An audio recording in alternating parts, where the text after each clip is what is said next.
Bonjour, salut à toutes et bienvenue à Tutti Foot. Tutti Foot, bien sûr, c'est le foot ou alors amateur professionnel. On va tout décliner, la Coupe de France. Patrice, Jean-Baptiste et notre invité Thierry Muri qui est avec nous, entraîneur à Gauche Verde. Ça nous fait plaisir de recevoir aujourd'hui dans les studios de Tutti Foot. Alors, on va rentrer de suite dans le sujet ballot, foot, avec Jean-Baptiste qui va nous parler de la Coupe de France. Exactement. Coupe de France, les hiérarchies ont été plus ou moins respectées parce que, premièrement, le Echikazuare s'est imposé 2-1 face à Saint-Jean, qui est une équipe nouvelle de R4, qui a créé ses seniors. La Kazinka s'est imposée 5-0 face au GFCBL. Corté s'est imposé 2-0 dans le nez. Il n'est pas tombé dans le piège, comme l'avait dit le David Faderne, le coach de Corté. Le Sud s'est imposé 4-0 face à Santa Rebara da Montigello. Antizanti Vezzani s'est imposé 4-1 face à la Juventus FCB. Le match entre Ghisona Ciapronelli et Cargese ne s'est pas tenu parce que Cargese a déclaré forfait pour problème de transport et qu'ils n'ont pas pu se déplacer vu que ça faisait un long périple pour ce match. Enfin, ils ne sont pas venus. Oui, ils ne sont pas venus. Donc, tapis vert en auberge.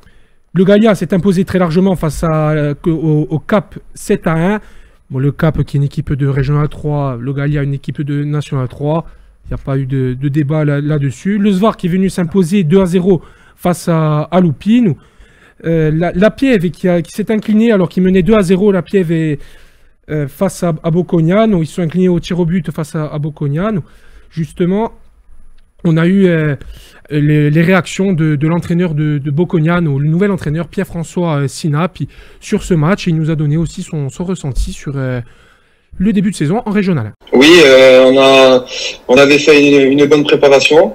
J'étais content de la préparation de tous les joueurs. Beaucoup d'investissement et de sérieux. Donc, on espérait bien débuter le championnat. Il y a pas mal de nouveaux joueurs. Donc, j'avais quand même l'appréhension. Enfin, je pensais qu'il nous fallait un peu plus de temps, mais au final, tout le monde a bien adhéré au projet et c'est vrai que cette victoire à Fouriane nous fait du bien, nous donne de la confiance pour la suite. Voilà.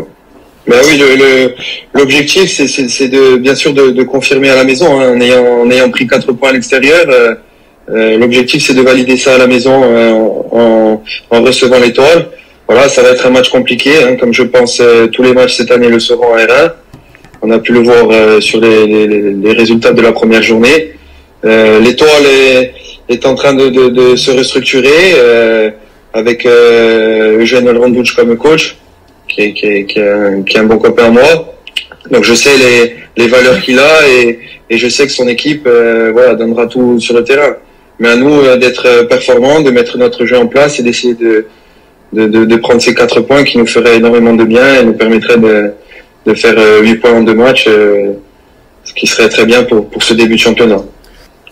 Ben oui, c'est ce qui était intéressant, ce que j'avais dit aux joueurs à la causerie, c'est d'essayer d'enclencher une série, donc de garder quelque chose de positif par rapport à la victoire de Fouriane. Bon, j'avais pris le parti de faire tourner, de récompenser des joueurs qui s'étaient investis tout le long de la prépa et qui n'avaient pas eu de temps de jeu malheureusement contre Fouriane. Donc c'est vrai que ça a été un peu compliqué au départ parce qu'on est tombé contre une belle équipe de la Pielle avec de jeunes joueurs qui essayent de jouer au ballon. Donc c'était une équipe très intéressante. On a eu du mal un peu à se mettre dans le match. Et après, on a su revenir parce qu'on n'a rien lâché. C'est vrai que c'est très positif parce que ça veut dire qu'on a cet état d'esprit qu'il faut là de lutter jusqu'au bout, ce qui sera important tout au long du championnat.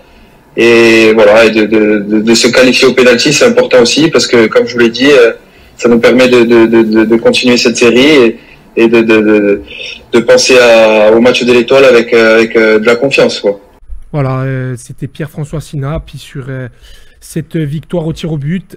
Mais maintenant, on enchaîne avec les autres résultats. Lorient s'est incliné chez eux face au GFC à 5-1. Et la Costa Verde, on va voir justement les images avec vous Thierry, vous avez gagné 6-1. C'est la hiérarchie qui s'est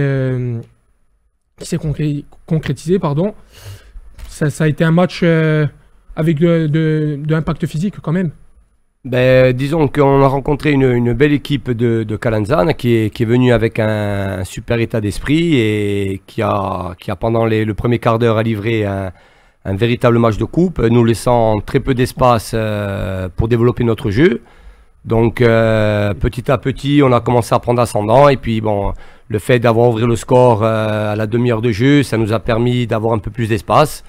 Ensuite, on a ajouté un second but juste avant la mi-temps, donc bon. Ça nous a permis de mieux gérer la seconde mi-temps et après l'équipe de Calenzane a été obligée de sortir. Donc bon, finalement sur les 20 dernières minutes, on a concrétisé largement notre domination et on est content d'être là au prochain tour et ça bonifie quelque part notre prépa parce qu'on a fait une préparation physique très très intense avec mon adjoint Mika Doise et Hugo Haine. Donc on a bien bossé, malheureusement sur la première journée de championnat, on n'a pas pu s'imposer face à une belle équipe de la Piève et donc voilà, on voulait se rassurer et c'est ce qu'on a fait avec cette belle victoire contre cette belle petite équipe de Calenzane qui je pense qui dans le championnat de R3 aura son mot à dire.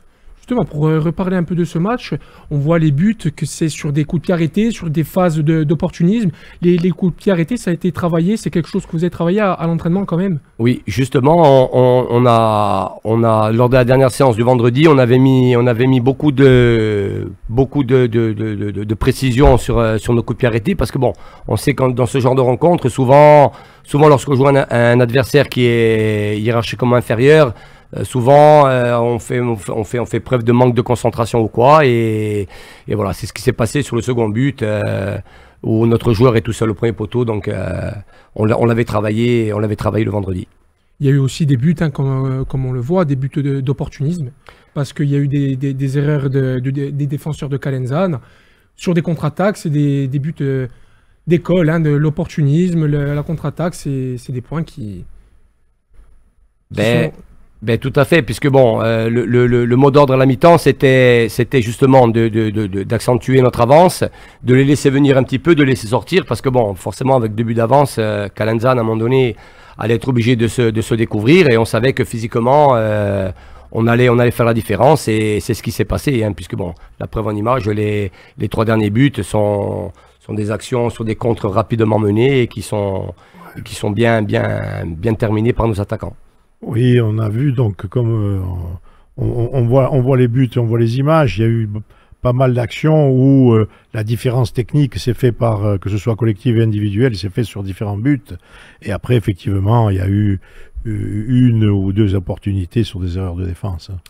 Tout à fait, Bernard. Bon, après, on était sur la continuité de ce qu'on avait fait pendant la prépa, où on avait fait une très bonne prépa, comme je vous ai dit tout à l'heure.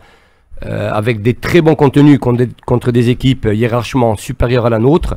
Donc on sait ce qu'on est capable de faire et justement on l'a démontré dimanche en proposant quand même de la qualité sur certaines phases de jeu. Puis ça va permettre aussi d'avoir un rythme sur des compétitions, parce que vous l'avez dit, on va y revenir, hein, sur ce championnat de R2 avec vous, mais ça va permettre aussi d'avoir ce rythme de compétition, ces tours de Coupe de France qui vont permettre d'enchaîner petit à petit. On sait qu'il y a une possibilité d'avoir quand même un gros à la maison, c'est pas négligeable aussi, d'avoir un match en tête d'affiche comme peut être le FC Balagne sur les prochains tours, parce qu'ils vont procéder à rentrer cette équipe de National 2, que ce soit la S Fournier-Gliane ou le FC Balagne.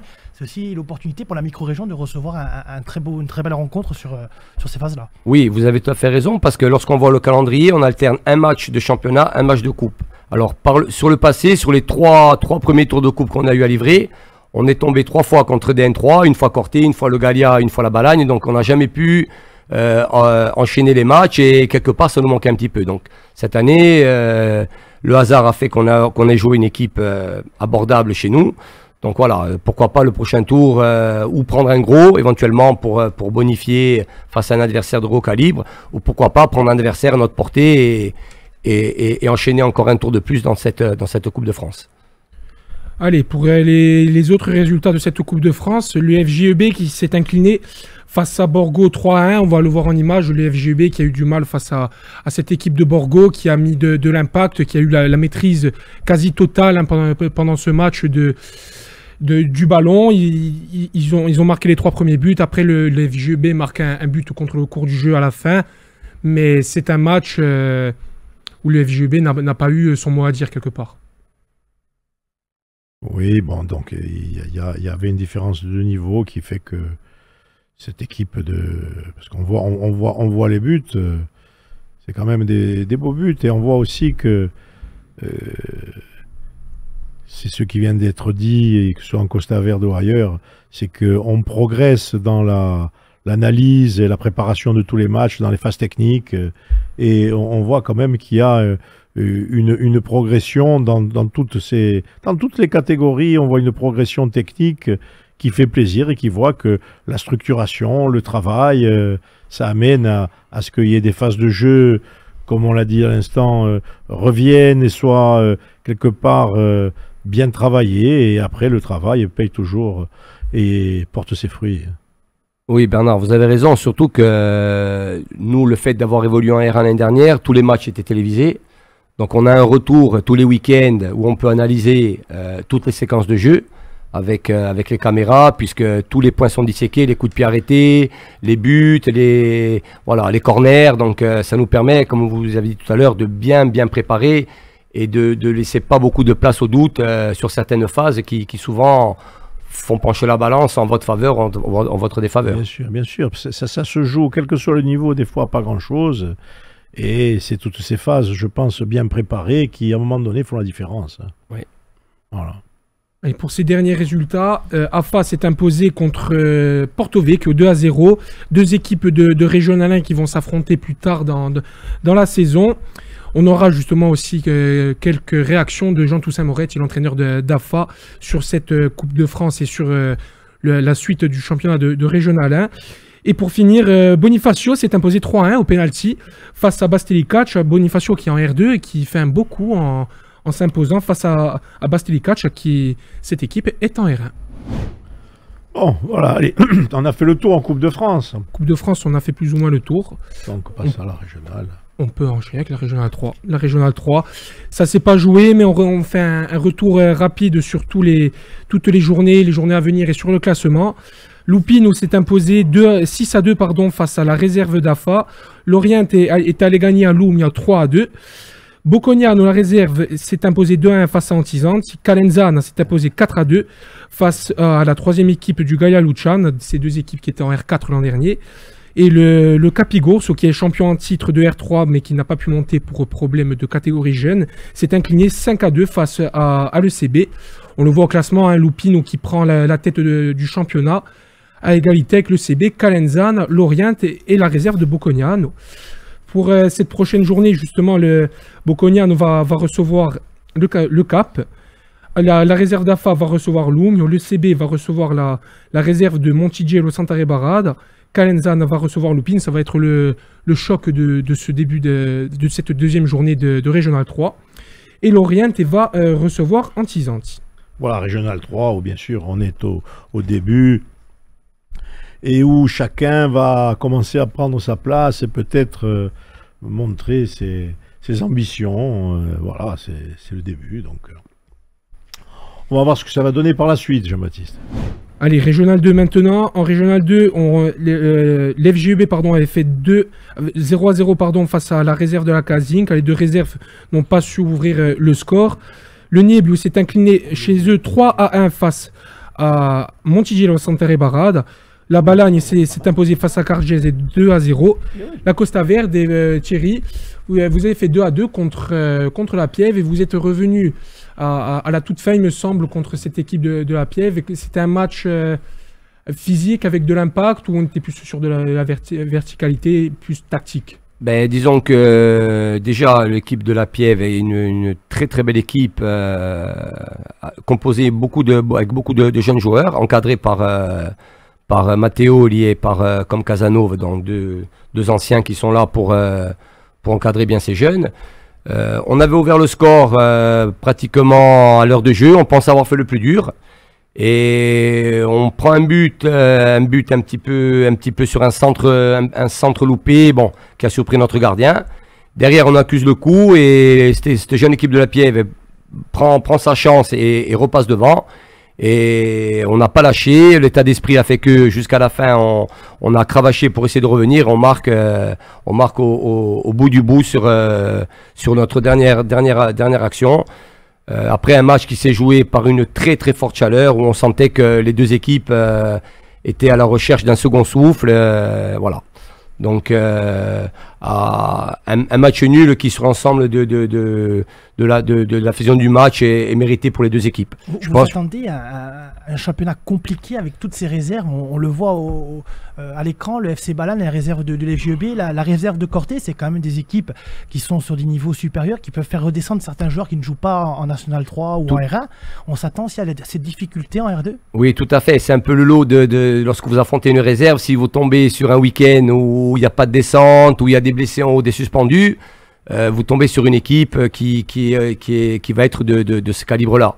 Maintenant, si vous tombez sur un week-end où il y a des redescentes, je vous donne un exemple. L'année dernière, on a joué Foriagne. C'était un match avec deux équipes qui étaient mal placées. Foriagne, le jour, il y avait 10 descentes. Ils avaient un seul joueur de l'effectif, donc c'était compliqué. Mais bon, on s'est accroché. Le jour, on a perdu. Mais bon, lorsque vous jouez des réserves, eh ben, parfois, il y en a qui disent que ça fausse le championnat, mais bon, on le sait, ça fait des années que ça existe, et ben voilà, ça a toujours été Bernard. Et le championnat avec diverses interprétations, tout à fait. Parce qu'il y en a qui disent, nous on a eu l'équipe B, l'autre il dit nous on a eu l'équipe 1. Voilà, et après, suivant le niveau de rencontre entre les équipes, il y en a qui disent non, vous ne les avez pas favorisés, eux, vous les avez favorisés. Et c'est l'éternelle discussion autour justement de la composition de l'équipe, soi-disant de réserve. Voilà. Hein? Après, pour rejoindre ce que vous avez dit, ça va être un beau championnat, je pense, qui à mon avis va être ouvert, hein, que ce soit pour le haut du tableau ou pour le maintien. Je pense qu'on va assister à un beau championnat de R2 cette année. Allez, pour poursuivre sur cette première journée de Régional 2, la deuxième équipe du Gaïa Luciana s'est imposée 3-0 face au GFCBL. Balagne 2-0 face à Cargèse.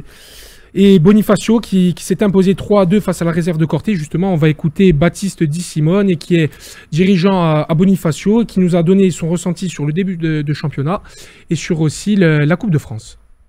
Déjà, salut à tous. Alors, un très très beau match ce dimanche contre une équipe solide, habituée aux joutes de la R1.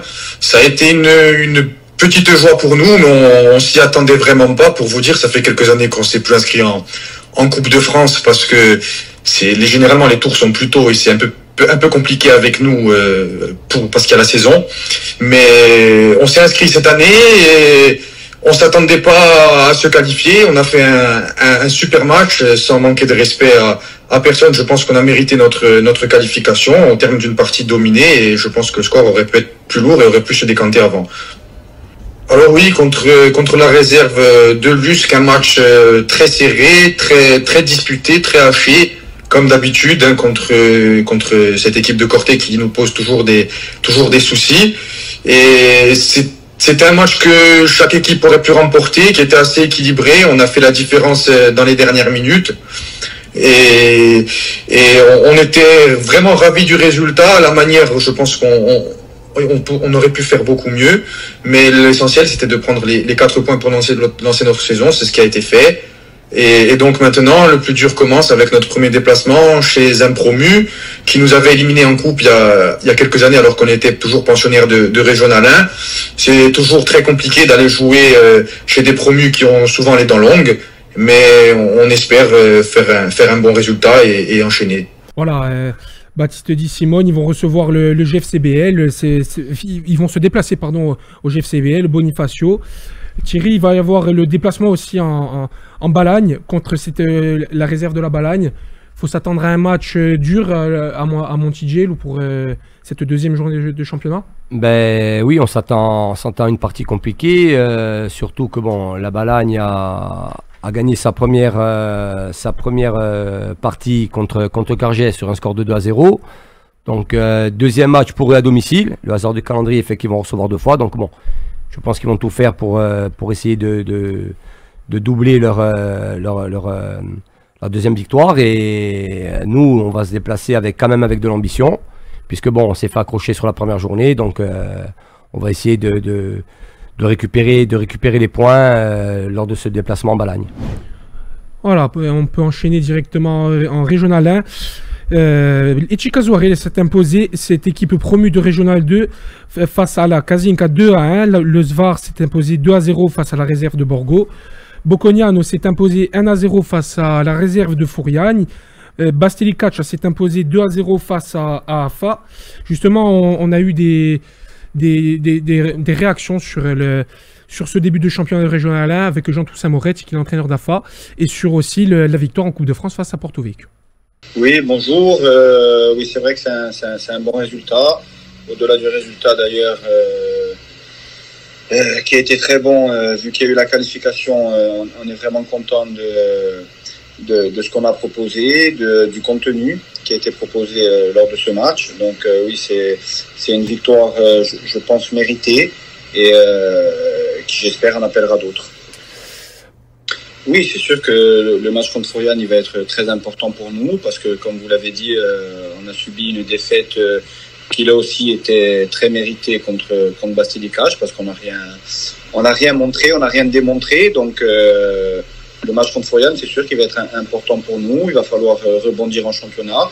C'est pour ça que le match de coupe a été bien, au moins au niveau psychologique.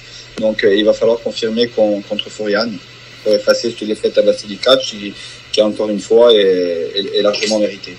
Voilà, AFA qui se place avant-dernier de ce championnat de régional 1 avec en tête Bastelicac qui est ex-aequo avec l'Asvar, Etxikazuarel, le GFCA et Bocognano. Allez, on va poursuivre là maintenant. On peut enchaîner sur la Nationale 3 groupe D qui ne s'est pas joué ce week-end pour cause de Coupe de France. On rappelle les scores. La réserve de la Ajaccio a fait 0-0 face à Saint-Ouen. La réserve du Sporting s'est imposée 1-0 face à Dives. Et Borgo, lui, a fait match nul du côté de Château. 1 but partout. On le voit au classement, ça n'a pas bougé. La Ajaccio est premier avec 7 points. Second, la réserve du Sporting Club de Bastia avec 6 points. 6e, le FC Borgo avec 4 points. Les rencontres à venir ce samedi, la réserve du Sporting va se déplacer du côté de la réserve de Caen et il y aura le derby entre le FC Borgo et la réserve de la C Ajaccio.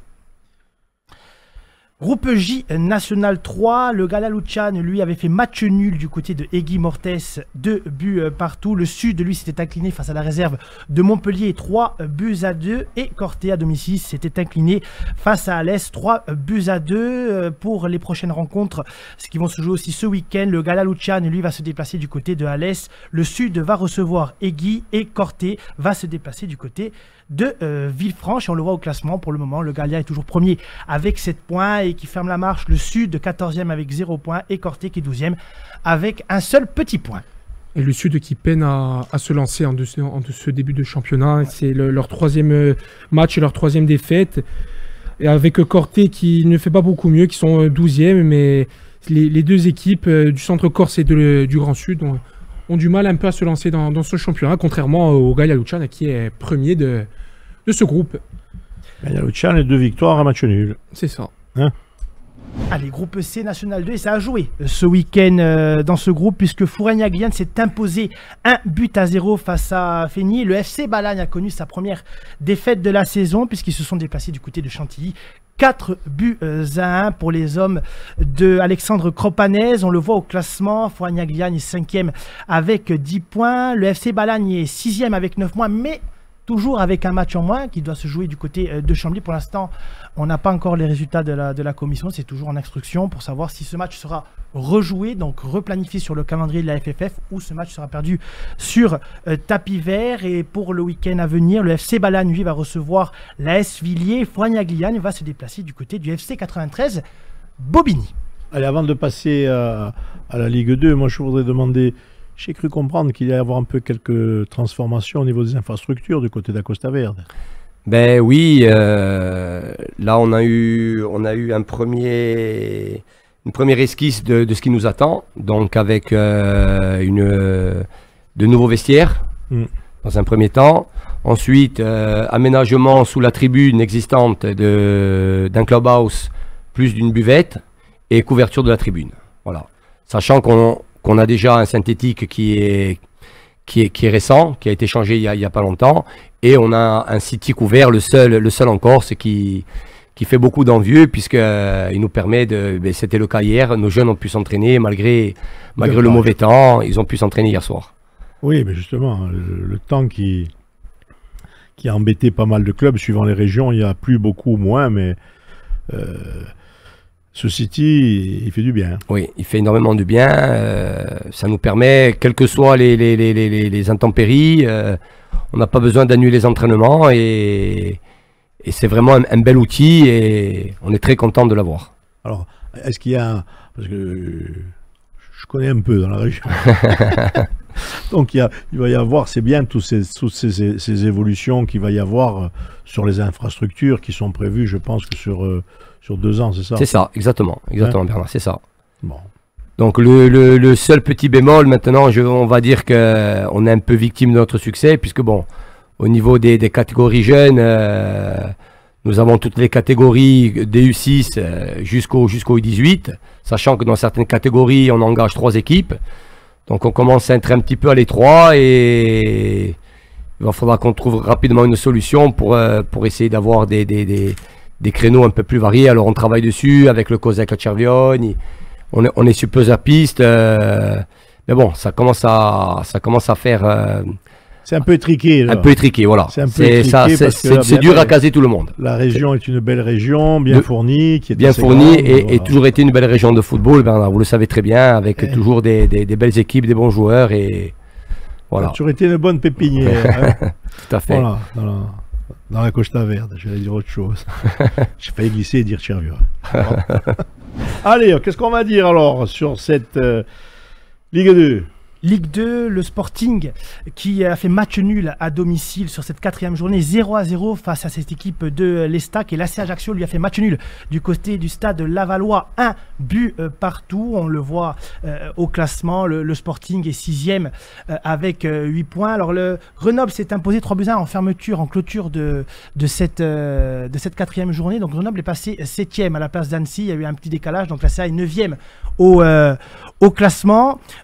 Pour les prochaines journées, le Sporting va recevoir ce vendredi le Paris FC. La Ajaccio, lui, va se déplacer du côté du stade Malherbe de Caen. On le voit, Thierry, dans ce début de championnat, les clubs corses arrivent à s'imposer dans cette première partie du classement. Et le Sporting, lui, va recevoir une équipe qui joue les premiers rôles, le Paris FC, qui a recruté en conséquence, puisque cette équipe du Paris FC a quand même un budget assez conséquent pour jouer la montée cette saison en Ligue 1. Un Sporting qui va recevoir une équipe du Paris FC.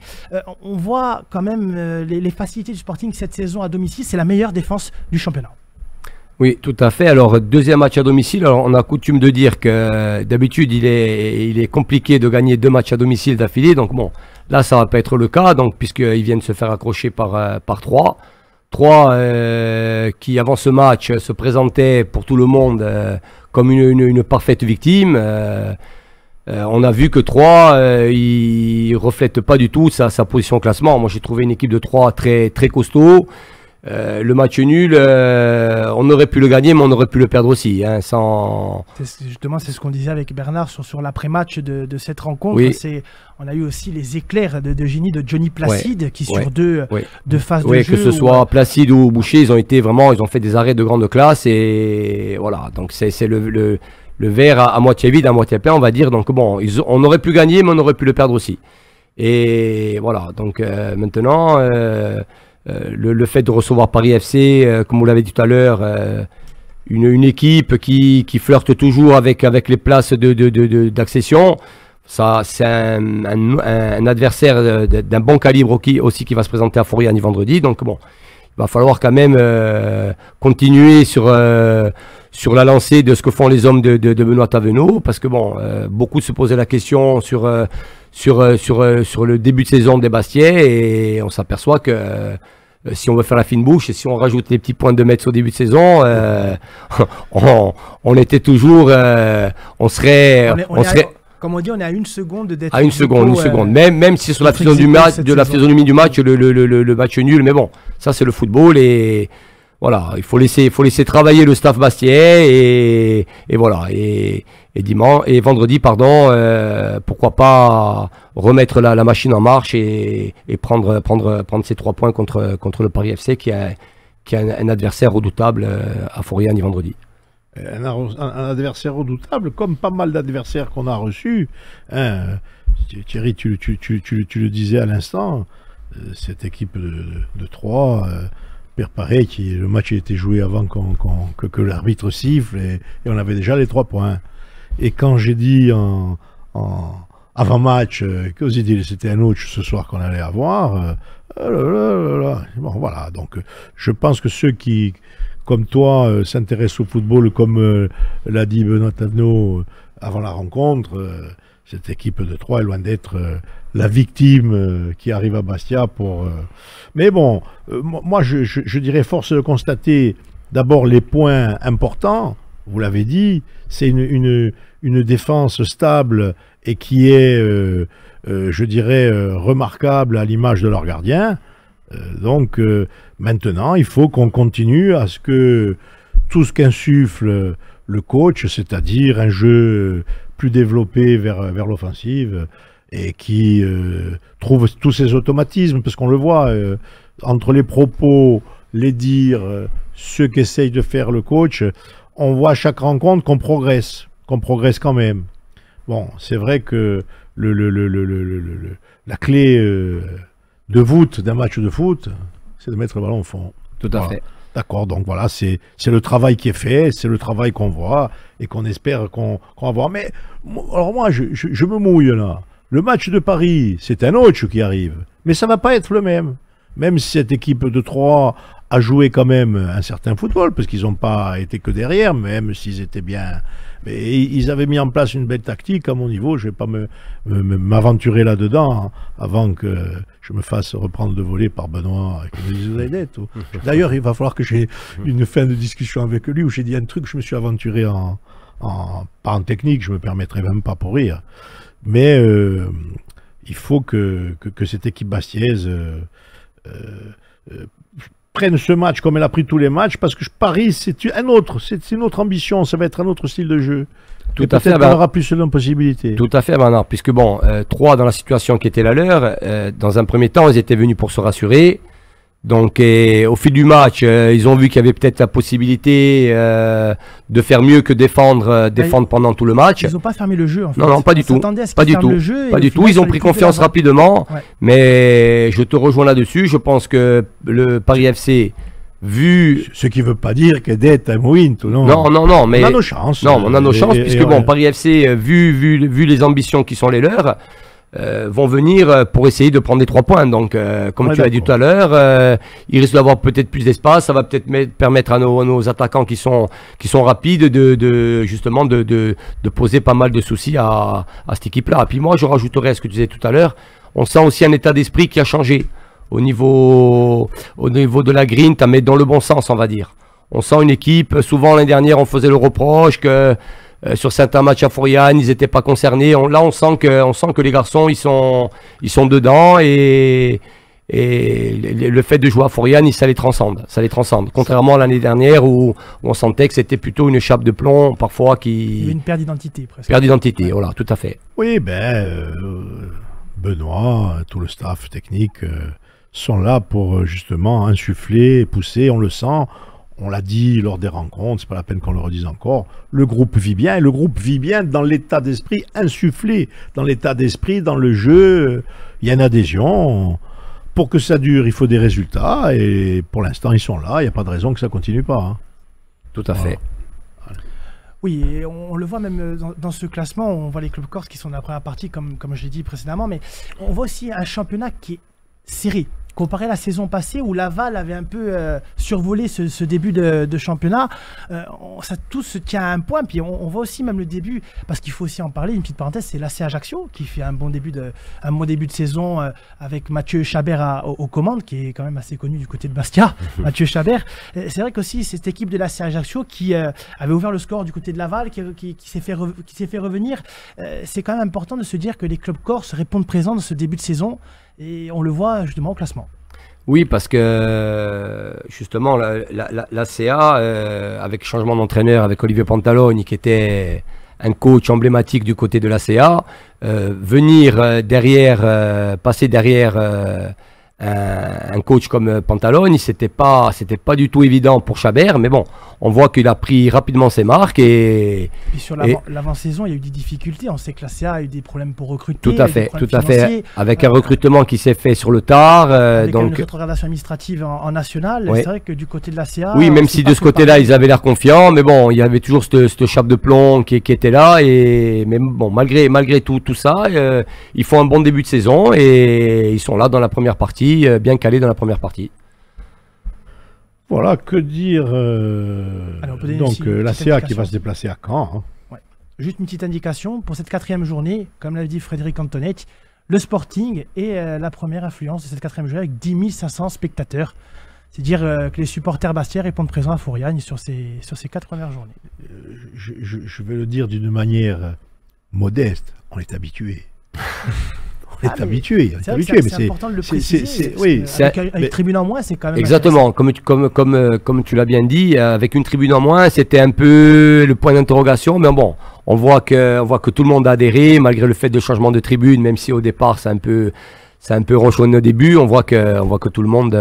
Changement de tribune, changement de journée. Tout à fait. On voit que l'affluence est là. Alors Bernard, justement, pour faire un petit point par rapport à notre club à nous on a été obligé de tout revoir justement au niveau des entraînements. C'était ce que je voulais te dire, c'est que les plus impactés, voilà, donc, les plus impactés, c'est les joueurs. Tout à l'heure, on te parlait de problèmes de créneaux justement, donc voilà, qui plus est le vendredi, qui est un jour très compliqué au niveau des entraînements. Donc bon, on a fait le point avec nos différents coachs des différentes catégories, avec les nombres d'abonnés qui veulent aller au stade. Donc on s'adapte.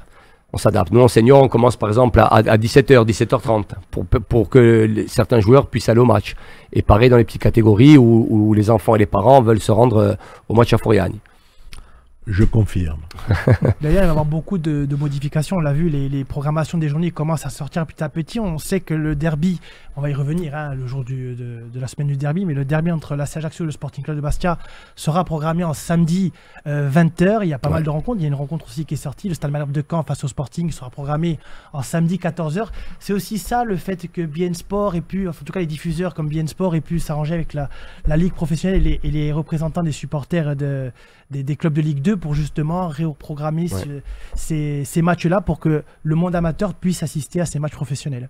Parce que tu disais tout à l'heure, affluence de 10 000, mais bon, qui dit que si le match avait eu lieu le samedi, peut-être que tous ceux qui viennent de loin auraient pu peut-être venir au match. Donc même malgré le sacrifice que font les gens, à un moment donné, lorsqu'on finit un travail tard... Je vais dire, sans pouvoir contredire ce que tu dis, je suis d'accord. Mais il y a d'autres versions. Je le dis à chaque fois pour essayer d'être un peu le porte-parole, pas pour moi, des familles, même si à la maison c'est un peu ça aussi. Les familles aussi peuvent aussi s'organiser. Mais les familles qui ont les enfants qui jouent le samedi aussi et qui jouent le dimanche. Donc voilà, ça, on va dire que ça fait un tout, mais force est de constater que l'impact sur les clubs de foot amateurs est importantissime. Tout à fait. De jouer le vendredi, ça a dû impliquer un remodelage et une restructuration de l'ensemble de tous les entraînements. BeIN Sport l'ont fait parce qu'ils ont dit que revenir au programme de l'an dernier, c'était pas possible, qu'ils ne reviendraient pas pour jouer le samedi, mais qui feront un peu des deux, mettre des matchs le vendredi, mais aussi le samedi pour contenter tout le monde sur cette saison, pour pas que... il y a des affluences en baisse sur après, il y avait aussi la concurrence avec la Ligue 1. Il y a beaucoup de choses. Et les championnats étrangers aussi. Les championnats étrangers. Et puis le plus bel exemple, tu l'as dit tout à l'heure, c'est que le derby, donc peut-être ils se sont dit peut-être qu'en le mettant en samedi, il y aura une affluence. Donc je pense que sur certaines affiches, justement, il y aura des matchs qui seront décalés au samedi par rapport à la notoriété du match, on va dire quoi. Donc le derby, premier match à Ajaccio. C'est à la CA. D'accord, donc à la CA, donc ça veut dire que nous, je vais le dire comme ça, nous supporters bastiais, je finis peut s'y déplacer d'une manière conséquente. Bon, Maintenant, j'espère qu'il n'y aura pas d'arrêtés préfectoraux qui brident tout ça. Et là, le samedi, même si ci sbrouillerait sempre, mi parlo mica per me, mais bon. Hein? Ouais. Voilà. Bon, écoutez, si vous avez autre chose à dire, vous me le dites. Autrement, on va conclure cette émission. Hein. On peut se donner rendez-vous vendredi à partir de 20 h pour la rencontre face au Paris FC sur Énergie Corse. Et voilà, et en espérant que le Sporting puisse remettre un pied à l'étrier dans ses matchs à domicile et gagner cette rencontre, parce que ça pourrait permettre au Sporting de continuer sa progression dans ce classement.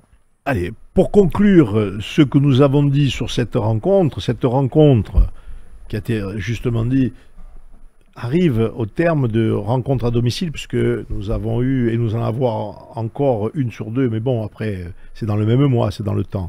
Mais la deuxième rencontre à domicile, de suite, c'est un tournant, et c'est un tournant qui arrive avec deux nôtres qui n'ont pas les mêmes profils, mais qui ont quand même un potentiel. Paris, il affiche avec ses résultats, puisqu'ils sont premiers ex-aequo, 3 pour moi, et comme on l'a dit, les différents amateurs de ballon, ça m'étonnerait qu'ils terminent au fond du classement. Voilà, donc Bastia a besoin, pour cette rencontre, de tous ses supporters. Là, il faut que le 12e homme soit ultra présent et tout in furiani pour supporter l'équipe de Bastia, parce que cette équipe de Paris est une équipe aux dents longues, avec tout un groupe, je dirais, préparé pour accéder au plus haut niveau, c'est-à-dire en Ligue 1 maintenant. À nous de faire avec nos moyens, que pour l'instant ça se passe bien, et tutti furiani. Et così. Voilà, tutti furiani, et tout est sur les stades du monde amateur que nous essayons de suivre, nous essayons je dirais, de vulgariser, de faire mieux connaître, et à qui nous essayons de donner la parole, comme on fait aujourd'hui avec toi Thierry, et avec Augusta Verde. Hein? Merci, en tous les cas, merci pour votre invitation. Voilà, ça fait rejaillir, comme tu l'as dit, les clubs à travers le monde amateur, et ça fait toujours plaisir pour son club. Chez Pernod et Dino. Hein. Merci à Brice qui est toujours là pour nous donner une vision technique très complète. Patrice, Jean-Baptiste, Thierry, merci encore à la Costa Verde d'avoir été avec nous aujourd'hui. On se retrouve la semaine prochaine pour Tutti Foot.